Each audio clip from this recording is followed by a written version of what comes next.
ওকে, এক্সেলে কাজ করার সময় আমাদের অনেক সময় বিভিন্ন সিম্বল ইনসার্ট করার দরকার পড়ে।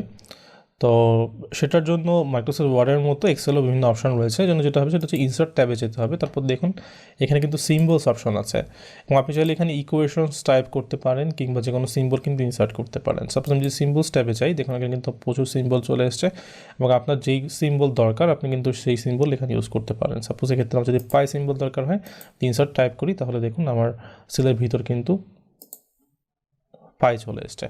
সো অনেক সময় অনেক ইনফরমেশন টাইপ করার জন্য আমাদের বিভিন্ন সিম্বল ইউজ করার দরকার পড়ে এবং সেই জন্য আমরা এক্সেল যে সিম্বল ফিচার এখান থেকে সিম্বল ব্যবহার করতে পারি, কিংবা আমি যদি ইকুয়েশন ইনসার্ট করতে চাই সেজন্য এখানে ইকুয়েশন অপশন রয়েছে। ইকুয়েশন অপশন থেকে আমি যে কোনো ইকুয়েশন ইনসার্ট করতে পারবো এবং এটা অনেকটা মাইক্রোসফট ওয়ার্ডে যেভাবে আমরা ইকুয়েশন ইনসার্ট করি একইভাবে এটা কাজ করবে।